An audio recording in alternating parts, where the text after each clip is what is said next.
Top 20 Weirdest Cars from General Motors.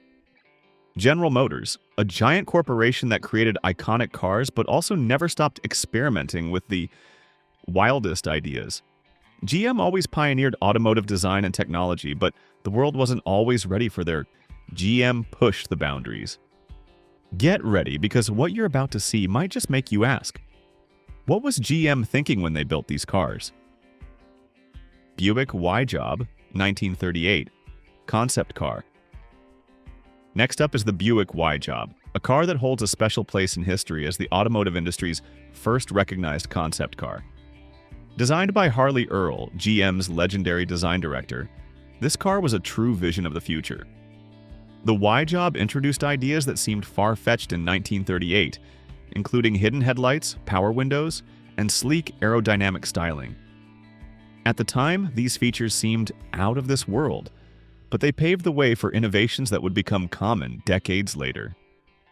The Smithsonian Magazine noted that the Y-Job's bold design laid the foundation for modern automobiles. Earl created the Y-Job to showcase groundbreaking ideas and gauge public reaction. The car boasted curving Art Deco styling, with chrome accents and streamlined elegance, making it look alien for its time. Reports suggest the Y-Job attracted more attention than any Hollywood star, capturing imaginations and shaping the art of future automobiles. Though just a prototype, the Y-Job demonstrated GM's pioneering spirit in industrial design. It proved GM's philosophy of always challenging itself to think ahead, shaping what customers would want in the future.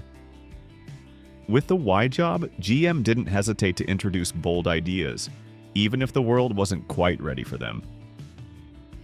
Chevrolet Corvair Rampside, 1961 to 1964.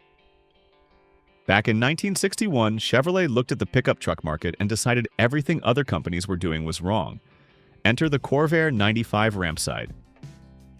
The Corvair sedan was already strange enough. A rear-mounted air-cooled flat-six engine in an American car was basically automotive heresy, America's answer to the Volkswagen Beetle. But then, someone at Chevrolet said, you know what? It would be really weird if we made a pickup version. And not just any pickup. This would be a forward control pickup with the driver sitting on top of the front wheels, the engine in the back, and here's the kicker, a ramp that could fold down on the side of the bed. The driving position was absolutely terrifying. Your feet were about 6 inches from the front bumper. In a collision, you didn't hit anything, you were the crumple zone. The whole truck was only 180 inches long, but somehow had a 105-inch bed. This math worked because half the bed was raised to accommodate the engine, so you had a weird two-tier cargo area that looked like someone forgot to finish the design. But that side ramp, that's what made the Rampside truly special, and by special, I mean strange. It was hinged at the bottom and would fold down to create a loading ramp on the passenger side. Chevy ads showed happy people rolling motorcycles and lawnmowers up this ramp. What they didn't show was how you were supposed to get them back out, since the other side of the bed didn't have a similar feature. Although it became famous with Ralph Nader's book Unsafe at Any Speed, many safety issues were addressed later. GM Astro 3, Concept, 1969. And now, let's talk about the Astro 3. Brace yourselves, because this wasn't just a car, it was a jet fighter on wheels. If the Astro I was an exercise in aerodynamics and the Astro 2 was GM's almost successful but incomplete attempt at a mid-engine Corvette, then the Astro 3 was the result of someone at GM saying, you know what? Cars are boring, let's build a spaceship. Unveiled in 1969, the Astro 3 was designed by Bill Mitchell, who clearly wasn't interested in making anything even remotely sensible. No, this thing had to look like it could break the sound barrier while parked, and it did. With its jet-inspired three-wheeled design, the Astro 3 wasn't a car but a road-going F-16, built for the imagined high-speed highways of the future. And just in case that wasn't futuristic enough, GM decided, you know what, let's get rid of the steering wheel. Instead, the driver was given an actual aircraft-style joystick to control the car, which frankly sounds absolutely terrifying. Because when you're hurtling down the road at untold speeds, the last thing you want is to feel like you're playing an expert-level flight simulator. But wait, there's more. Instead of boring old rear-view mirrors, the Astro 3 had a closed-circuit television system for rear visibility. Because why look over your shoulder when you can check a screen like a fighter pilot attacking an enemy target? Then there was the engine. Not a typical V8, but a gas turbine engine. The kind you'd usually find in helicopters. Yes, GM actually thought putting a jet engine in a three-wheeled car was a good idea. This car was just a prototype and never went into mass production, becoming GM's forgotten dream. GMC Motorhome, 1973 to 1978. Next on our list is the GMC Motorhome. In the 1970s, when other manufacturers were still making RVs that looked like boxes on wheels, GMC broke through with a design that seemed to step right out of a sci-fi movie. The GMC Motorhome wasn't just weird, it was weird with a capital W. This vehicle used a front-wheel drive system similar to the Oldsmobile Toronado, a highly unusual decision for an RV at the time. GMC engineers took a luxury car drivetrain, including a powerful 455 cubic inch V8 engine, and decided to build a house on top of it. What was truly bizarre was the rear suspension. Instead of a traditional solid rear axle, GMC used a unique bogie suspension system, much like a train car's structure with 2 wheels per side and air springs for leveling. The entire rear suspension was outside the chassis, allowing for a completely flat interior floor. A revolutionary yet definitely quirky design. The body was made from an aluminum frame with fiberglass panels, looking far more modern and aerodynamic than its contemporaries.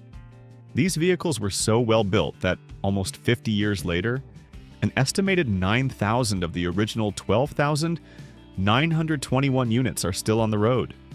GMC stopped production in 1978, but it became a cult icon, a pioneering step, and a quirky but beloved mobile home. Do you have any memories with these quirky machines, or did you even own one? Share your stories in the comments below. Oldsmobile Cutlass Salon / Buick Century Aeroback, 1978 to 1980. In 1978, someone at General Motors looked at the successful Honda Civic hatchback and thought, you know what? It would be great if we made our mid-size family sedans look like that, but without any of the practicality. The result was the Aeroback, a fastback sedan so ugly it made the Aztek look reasonable.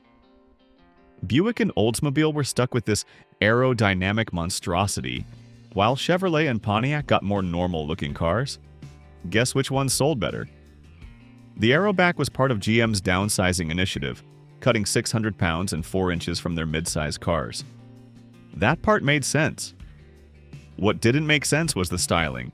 From the front, it looked like a normal Buick Century. From the side, it looked like someone started designing a hatchback, then got distracted and forgot to finish it. The rear glass had such a severe rake that it looked like the trunk had melted. But here's what was truly strange. It wasn't even a hatchback. That giant sloping rear window was fixed in place. The trunk opening was tiny and difficult to use, like a mail slot. You got all the downsides of a fastback design.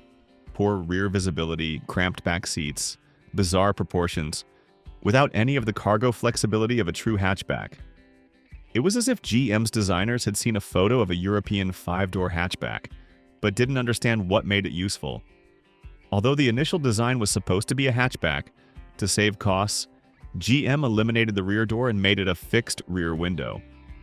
Public reaction was clearly not what GM expected, and sales plummeted, falling 60% in just 1 year for the Buick Century. GM then had to quickly develop a traditional sedan design as a replacement. Cadillac Cimarron, 1982 to 1988. In 1982, Cadillac made a decision so bad that it changed American law. The Cimarron was such a disaster that some states created their very first lemon laws in direct response. The late 1970s was a strange time for luxury cars. BMW and Mercedes were eating into Cadillac sales with smaller, more nimble sedans. Cadillac dealers begged for something to compete with the European brands. GM's response? To take a Chevrolet Cavalier, yes, their lowest-tier economy car, slap some leather seats in it, add a Cadillac badge, and sell it for double the price. What could go wrong? Everything. Absolutely everything. First, they didn't even call it a Cadillac originally. It was the Cimarron by Cadillac, as if they were ashamed of it. Dealers were instructed not to park it next to other Cadillacs, presumably so customers wouldn't realize it was a 1.5 feet shorter than everything else.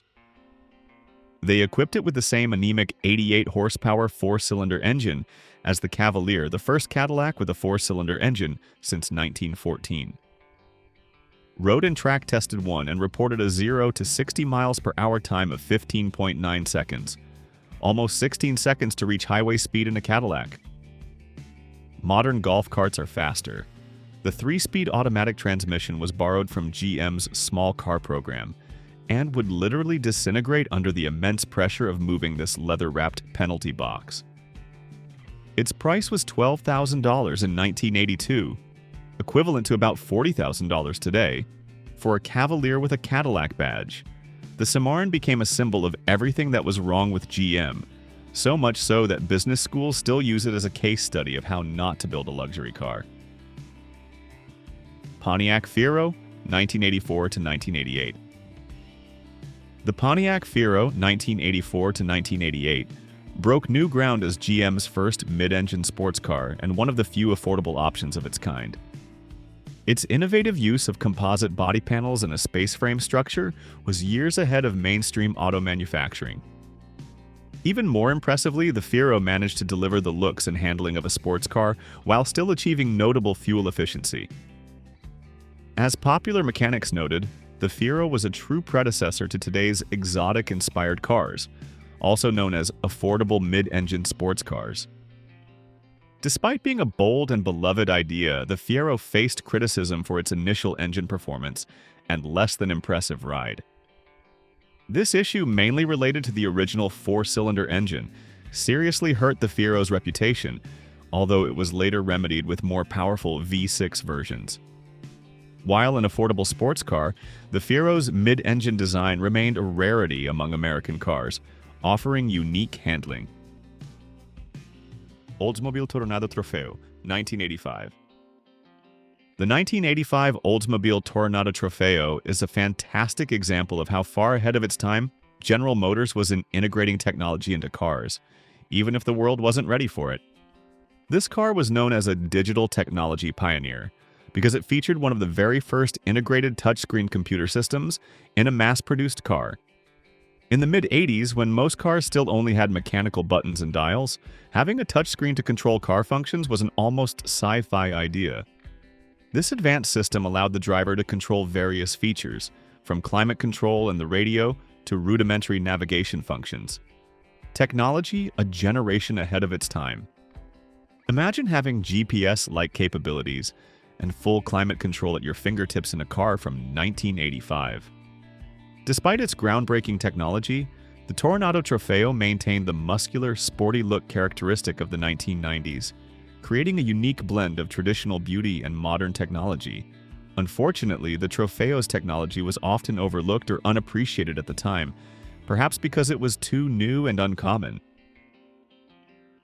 Cadillac Allanté, 1987 to 1993.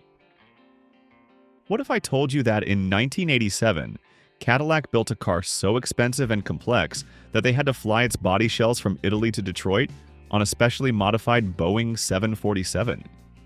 And what if I told you that this Italian-flown Cadillac was also one of the biggest failures in automotive history? Well, meet the Allanté, GM's $54,000 monument to bad decisions. The Allanté was supposed to be Cadillac's answer to the Mercedes SL and Jaguar XJS, ultimately a glamorous two-seat convertible to attract younger buyers away from European brands. But instead of an in-house design, Cadillac contracted Pininfarina, the legendary Italian design house, not only to style it but also to build the body. This is where things got really weird. Here's how they built an Allanté. Pininfarina would build the body in Turin, Italy. paint it, install the interior, and attach the soft top.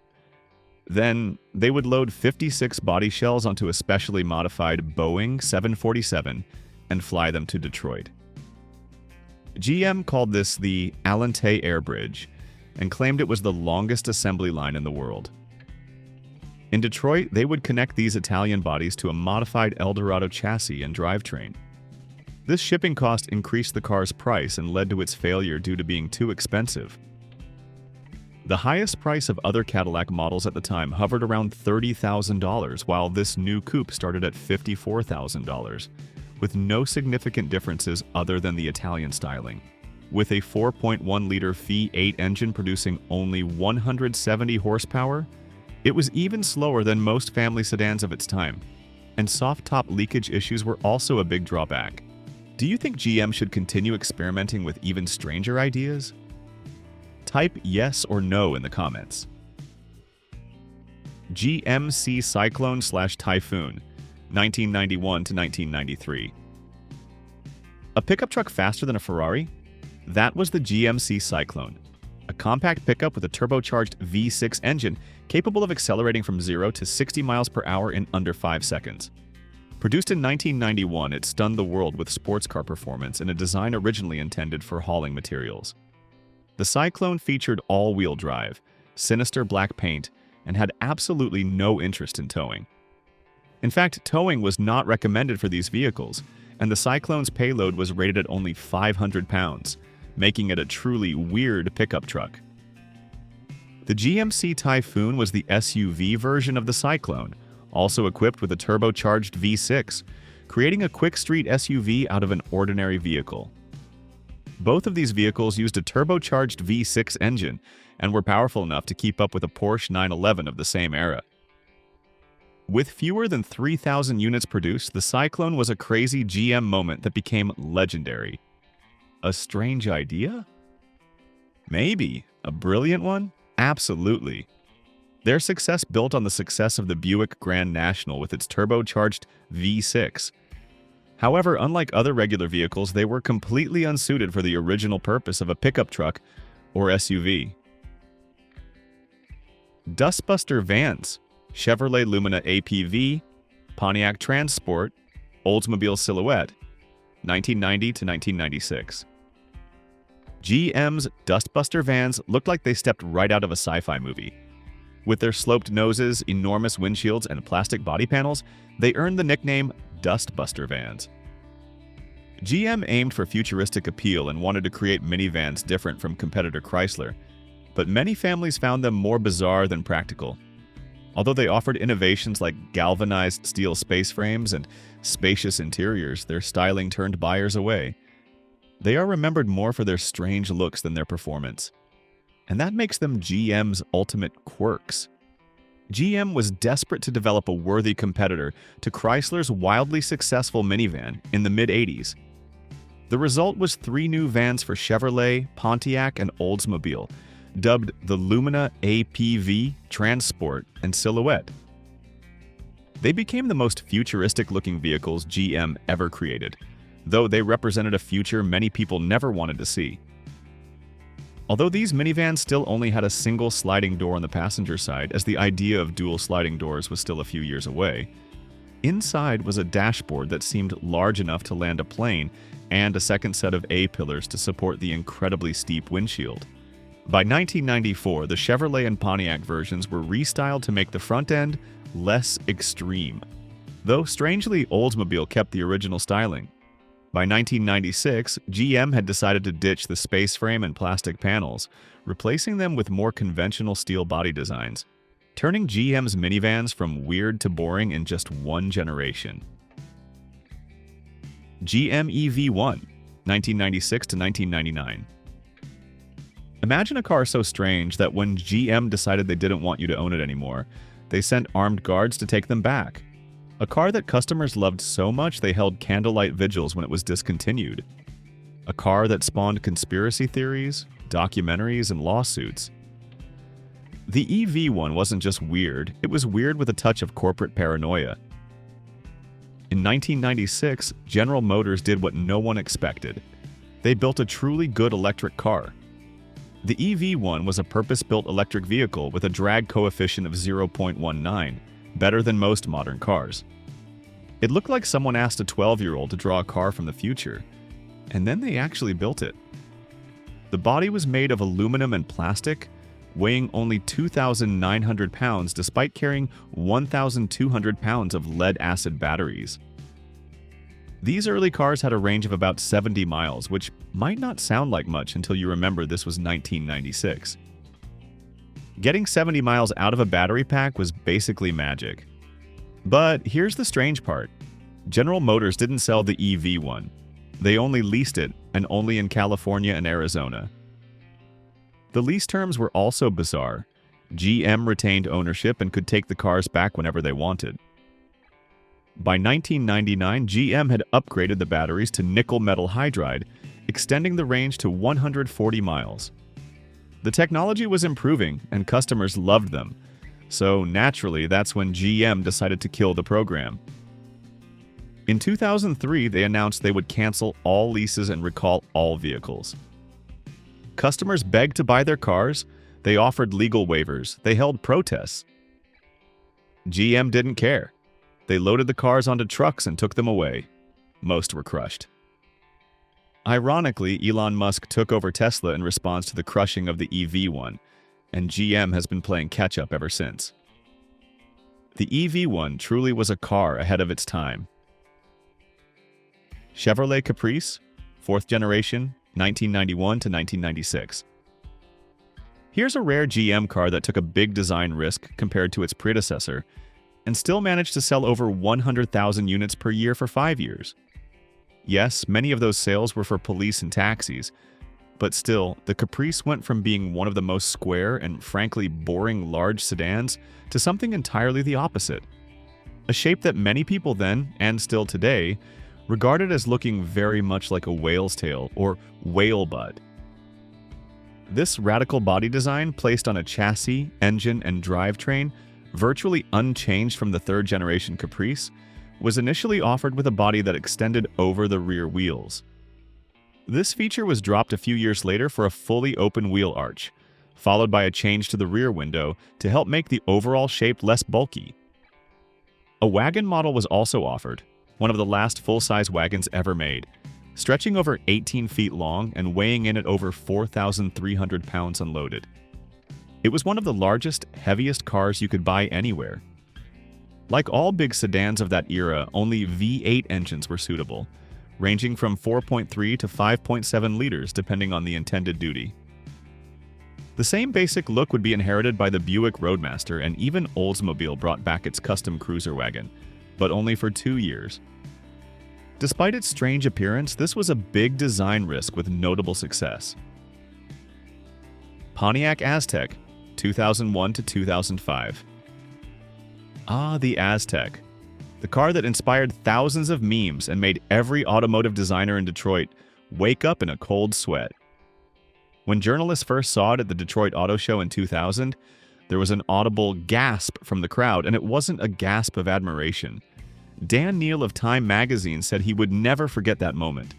The collective gasp from people who couldn't believe what they were seeing. The Aztek was supposed to be Pontiac's bold foray into the crossover market, and despite being criticized as ugly, GM actually predicted every trend that would dominate the SUV market for the next 2 decades. Its design looked like someone tried to design a car while blindfolded and wearing oven mitts. The body cladding seemed to be attached with a staple gun. There were unnecessary angles and misplaced curves. The whole car looked like it was arguing with itself. However, hidden beneath that disastrous exterior was a surprisingly useful car. The interior was incredibly flexible. You could remove seats, install a tent kit, and turn it into a mobile campsite. It had a built-in air compressor, a cooler in the center console, and enough cup holders for a small army. It was actually practical in ways that wouldn't become popular for another decade. Despite criticism of its styling, the Aztek was one of the first crossovers and clearly influenced today's booming crossover market. In your opinion, which GM car has been the weirdest on this list so far? Share with us in the comments. Chevrolet SSR, 2003 to 2006. Close your eyes and imagine someone at Chevrolet in the early 2000s saying, "You know what? The world needs a pickup truck that's also a convertible, but let's make it look like a 1940s hot rod. And while we're at it, let's make the bed basically useless." Open your eyes and you've got the SSR, Super Sport Roadster, a vehicle too confused about its own identity. The SSR was supposed to rekindle nostalgia for the post-war pickup era, specifically the advanced design line from 1947 to 1955. But somewhere between concept and production, things went terribly, hilariously wrong. It started with the platform. They built this truck on the Chavy Trailblazer chassis, so right from the start, you had a hot rod sharing its bones with a suburban mom's SUV. The proportions were completely off. The muscular fenders made it look like a performance car from the front. But when you walked around to the back, you'd find a tiny, cramped bed that could barely hold a few bags of groceries. It was like a mullet on wheels. Sports car in the front, confused pickup in the back. And that retractable hardtop? It took up so much space when folded, making an already useless bed even more useless. Initially, it had a 5.3-liter V8 with 300 horsepower, but this truck weighed 4,700 pounds, heavier than a Silverado crew cab, making it accelerate like a heavy freight train. Although it was later upgraded to a 6.0-liter 390 horsepower LS2 V8, sales didn't improve. Buyers didn't know if it was a pickup or a hot rod, and it didn't do either role well. GMC Envoy XUV, 2004 to 2005.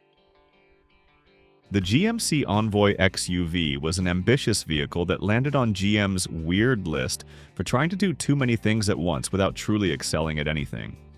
Its most distinctive feature was the ability to transform the rear cargo area into an open-air pickup bed, like a true transforming vehicle. To achieve this, the XUV was equipped with an electric sliding roof over the cargo area and a foldable midgate between the passenger compartment and the cargo area, similar to a traditional pickup truck.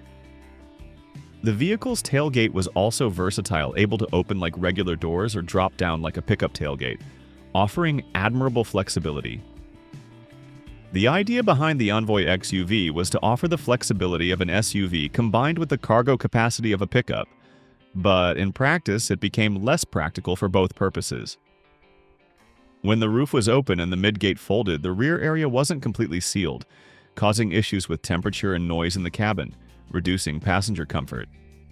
At the same time, the open-air pickup bed wasn't wide or deep enough to compete with a true pickup truck.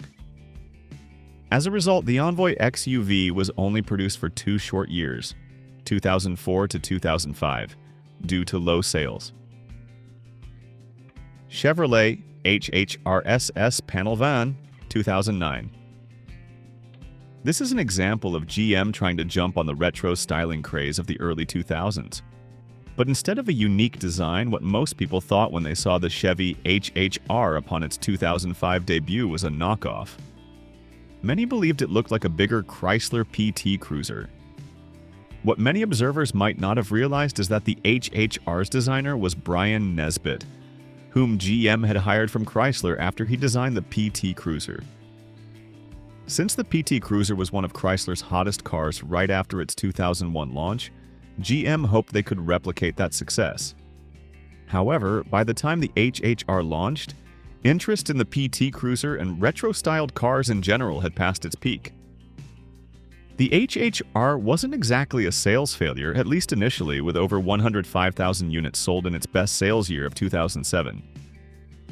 Based on GM's compact Delta platform shared with the Saturn Ion, Chevy Cobalt, and Pontiac G5, HHR stood for Heritage High Roof. Essentially, it was a scaled-down 1940s Chevy Suburban. To boost sales, Chevy also offered a panel version with the rear seats and carpet removed and replaced with a plastic cargo floor, along with the elimination of rear windows and exterior door handles. Since Chevy offered an SS version for the Cobalt, the same was offered for the HHR, starting with the 2008 model year. The SS version had a standard 2-liter turbo engine with a manual transmission producing 265 horsepower. The SS version was even offered on the panel version for 2009, This was an extremely bizarre combination. A business-focused cargo vehicle but with a 260 horsepower turbocharged engine, not optimized for heavy loads. Only 216 HHR SS Panel models were produced in 2009, making it very rare and potentially valuable someday. Saab 97X, 2005 to 2009. Finally on this list, we have a car so strange that it leaves people puzzled about its very nature. The Saab 97X wasn't just badge engineering, it was an automotive identity crisis on wheels. Imagine a Swedish car company known for quirky turbocharged sedans, driven by architects and university professors, suddenly needed an SUV. But instead of designing one, General Motors, Saab's owner, just took a Chevy Trailblazer, added some fake vents and said, "Bork, bork, bork, now it's Swedish." The 97X was born out of GM's desperate attempt to keep Saab alive by giving it more products to sell. The logic was to take the GMT 360 platform shared by the Trailblazer, GMC Envoy, Buick Rainier, Oldsmobile Bravada, and Isuzu Ascender, and Saabify it, whatever that meant. The Saabification process was hilarious. They placed Saab's traditional ignition switch position down near the shifter instead of on the steering column. Because nothing says authentic Swedish engineering like moving an ignition switch 3 inches. They redesigned the gauges to look more like Saab. They added Saab's signature grille. They even created a cup holder design that was supposedly more Swedish, although what makes a cup holder Swedish remains a mystery. Under the hood, things got even stranger.